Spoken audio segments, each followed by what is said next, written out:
milliards d'habitants ont besoins énergétiques et spatiaux élevés. L'impact de notre espèce sur l'environnement ne peut plus être négligé.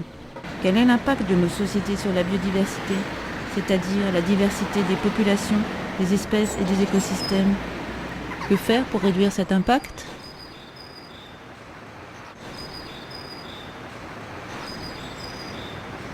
Depuis quelques années, des chercheurs en biologie de la conservation élaborent des méthodes et outils d'analyse et de suivi de la biodiversité, indispensables non seulement pour mesurer et comprendre l'impact des activités humaines sur les autres espèces et les écosystèmes, mais aussi pour modifier ou réduire cet impact.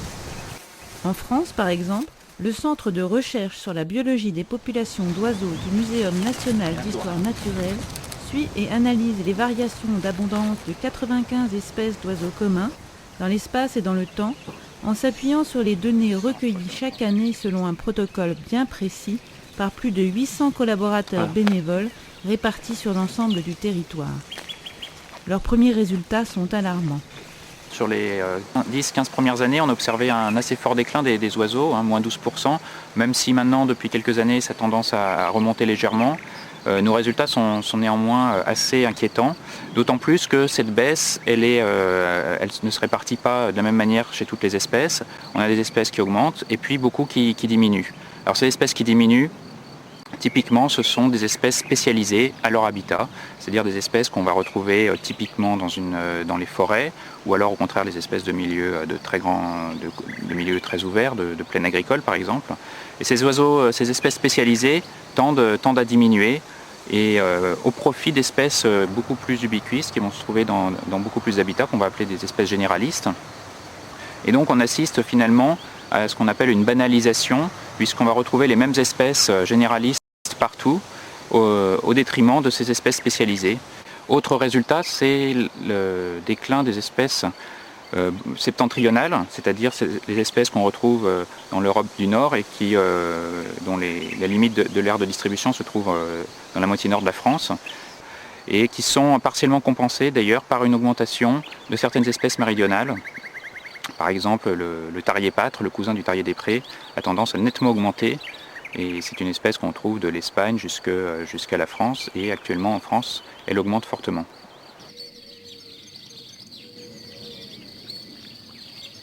Les résultats de ces recherches sont clairs. L'érosion globale de la vie-faune depuis 15 ans, et surtout la raréfaction nette des espèces spécialistes, indiquent une dégradation générale des habitats. Plus accentuée chez les oiseaux des champs, cette dégradation est notamment due à l'intensification et aux excès de l'agriculture. Il est de plus en plus difficile pour une alouette ou une linotte mélodieuse de trouver à se nourrir ou à s'abriter dans nos champs monotones, au sol pollué par les engrais et pesticides. Le déclin des espèces septentrionales, quant à lui, est lié au réchauffement climatique. La dégradation généralisée des habitats met en danger non seulement les oiseaux, mais aussi d'innombrables autres espèces animales, végétales ou microbiennes inféodées à ces habitats, et perturbe le fonctionnement des écosystèmes. De ce fait, elle fragilise les sociétés humaines qui vivent des ressources et des services écologiques fournis par ces écosystèmes. Pour préserver la biodiversité et bénéficier durablement des biens et services écologiques qu'elle dispense, nous ne pouvons plus nous contenter de parquer les espèces dites sauvages dans une minorité d'espaces protégés. Nous devons apprendre à aménager l'ensemble des habitats de manière à y faire prospérer tout à la fois les hommes et de très nombreuses autres espèces. C'est l'écologie de la réconciliation. Cette stratégie de cohabitation entre l'homme et la nature peut s'appuyer sur les avancées du programme MAB, lancé par l'UNESCO dans les années 70.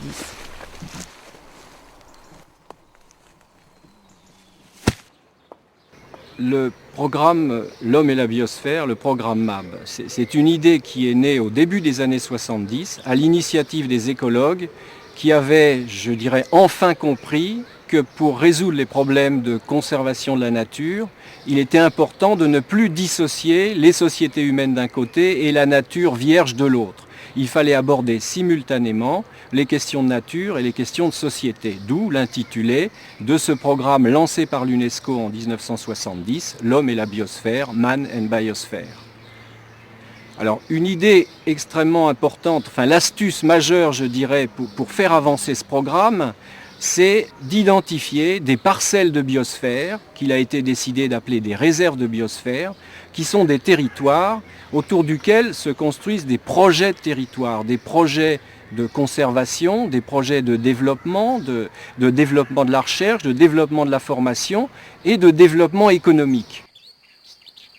L'idée de l'écologie de la réconciliation, c'est qu'en fait il y a 6 milliards d'hommes sur la Terre et les espaces et les ressources sont limités. Donc à partir de là, la coexistence entre l'homme et la biodiversité devient difficile et il faut trouver des manières d'optimiser l'exploitation de cet espace et de ces ressources par les deux ensemble. L'idée, c'est comme en économie, c'est d'avoir un modèle général, un modèle un peu simple de ces relations. Et ce modèle un peu général, c'est ce qu'on appelle le modèle PER, ou pression, état, réponse. L'idée, c'est qu'en fait, on va voir 3 ensembles. On va voir l'état de la biodiversité.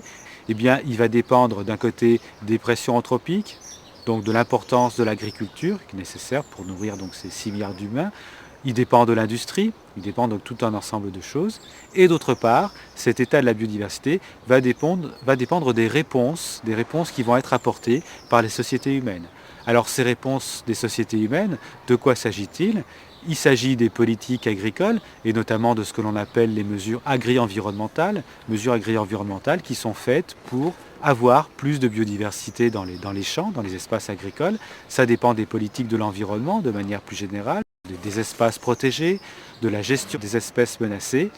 Et puis ça dépend aussi de manière plus importante, mais plus difficile aussi à maîtriser, des comportements humains, de l'importance de la consommation de chacun.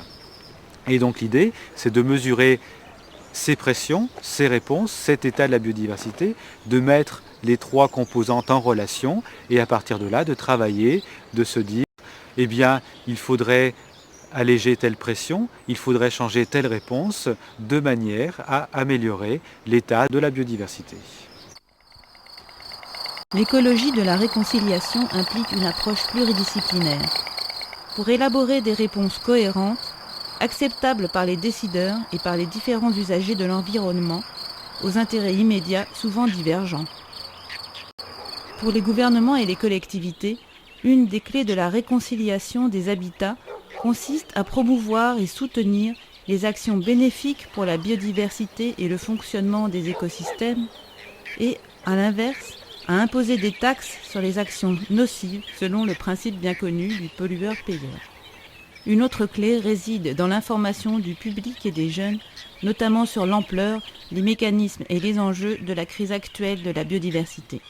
Car l'alarme est là, notre avenir dépend de celui des écosystèmes que nous exploitons et donc de celui des nombreuses espèces qui les composent. Nous devons agir au plus tôt en nous appuyant sur les analyses des écologues et des économistes pour stopper la destruction des écosystèmes et enrayer une crise majeure d'extinction causée par notre propre espèce.